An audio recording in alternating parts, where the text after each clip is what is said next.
Hello friends, എല്ലാവർക്കും നമ്മുടെ ചാനലിലേക്ക് സ്വാഗതം. നമ്മുടെ ചാനൽ ആദ്യമായാണ് കാണുന്നതെങ്കിൽ താഴെ കാണുന്ന സബ്സ്ക്രൈബ് ബട്ടണിൽ ടാപ്പ് ചെയ്ത് ഓൾ എന്ന ഓപ്ഷൻ ഇനേബിൾ ചെയ്യാൻ മറക്കല്ലേ. അപ്പോൾ നമുക്ക് നേരെ വീഡിയോയിലേക്ക് പോകാം. അപ്പോൾ നമുക്കിന്ന് റവ കൊണ്ട് വളരെ എളുപ്പത്തിൽ വളരെ ടേസ്റ്റിയും ഹെൽത്തിയുമായിട്ടുള്ള പുട്ടെങ്ങനെ ഉണ്ടാക്കാമെന്ന് നോക്കാം.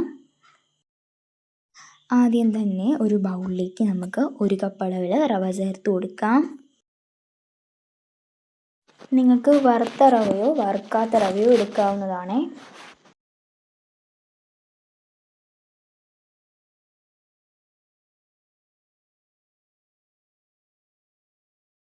ഇനി ഇതിലേക്ക് 1 ടേബിൾ സ്പൂൺ അളവിൽ പഞ്ചസാരയും പാകത്തിനുള്ള ഉപ്പും ചേർത്ത് കൊടുക്കാം.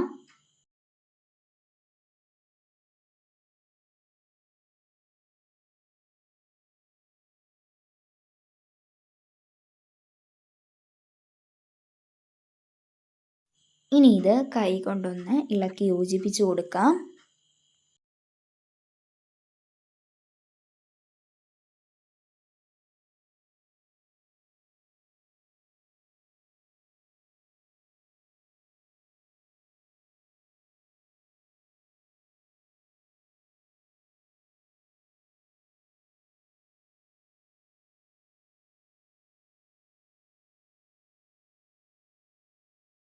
ഇനി ഇതിലേക്ക് 1/4 കപ്പ് അളവിൽ വെള്ളം കുറേശ്ശെയായി ചേർത്ത് കൊടുക്കാം. റവയുടെ പരുവത്തിനനുസരിച്ച് വേണം വെള്ളം ചേർത്ത് കൊടുക്കാനായിട്ട്. റവ ഒരുപാട് കുഴഞ്ഞു പോകാനായിട്ട് പാടില്ല. ഇനി നമ്മൾ തയ്യാറാക്കി വെച്ചിട്ടുള്ള റവയുടെ കൂട്ട് ഒരു മിക്സിയുടെ ജാറിലേക്ക് ചേർത്ത് കൊടുക്കാം.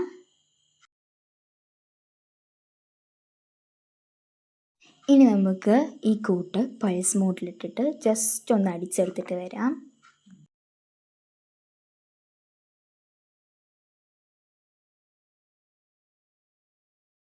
നമ്മുടെ റവയുടെ കൂട്ട് ഒരുപാട് അങ്ങ് അരഞ്ഞു പോകാനായിട്ട് പാടില്ല.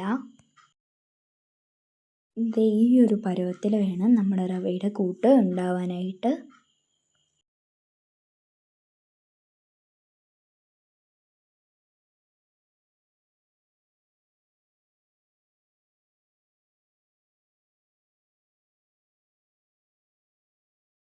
ഇനി നമുക്കിതിലേക്ക് 2 ടേബിൾ സ്പൂൺ അളവിൽ തേങ്ങാപ്പാൽ ചേർത്ത് കൊടുക്കാം. നമ്മുടെ റവയുടെ കൂട്ടൊന്ന് സോഫ്റ്റായിട്ട് കിട്ടുന്നതിന് വേണ്ടിയിട്ടാണ് തേങ്ങാപ്പാൽ ചേർക്കുന്നത്. ഇനി ഇതൊരു സ്പൂൺ ഉപയോഗിച്ചോ അതല്ലെങ്കിൽ കൈ ഉപയോഗിച്ചോ ഒന്ന് കൂട്ടി യോജിപ്പിച്ചെടുക്കാം. ഇനി നമുക്ക് പുട്ടുകുടം 1/4 ഭാഗത്തോളം വെള്ളം നിറച്ച് അടുപ്പത്തേക്ക് വെക്കാം. ഈ ഒരു സമയം കൊണ്ട് തന്നെ നമുക്ക് ഉള്ളിൽ വെക്കേണ്ട ഫില്ലിങ് തയ്യാറാക്കിയെടുക്കാം. അതിനായിട്ട് ഞാനിവിടെ നന്നായി പഴുത്ത ഒരു നേന്ത്രപ്പഴവും 1/4 കപ്പ് അളവിൽ ചിരകിയ തേങ്ങയുമാണ് എടുത്തിട്ടുള്ളത്. ആദ്യം തന്നെ പുട്ടുകുറ്റിയിൽ ചില്ലിട്ട് അതിലേക്ക് 1 ടേബിൾ സ്പൂൺ അളവിൽ നേന്ത്രപ്പഴവും 1 ടേബിൾ സ്പൂൺ അളവിൽ തേങ്ങയും ചേർത്ത് കൊടുക്കാം. ഇനി ഇതിൻ്റെ മുകളിലായിട്ട് നമുക്ക് എടുത്തു വച്ചിരിക്കുന്ന റവയുടെ കൂട്ട് 2 ടേബിൾ സ്പൂൺ അളവിൽ ചേർത്ത് കൊടുക്കാം. സാദാ പുട്ടിന് തയ്യാറാക്കുന്നത് പോലെ ഫില്ലിങ് നമുക്ക് നിറയുന്നത് വരെ റിപ്പീറ്റ് ചെയ്തുകൊണ്ടിരിക്കാം.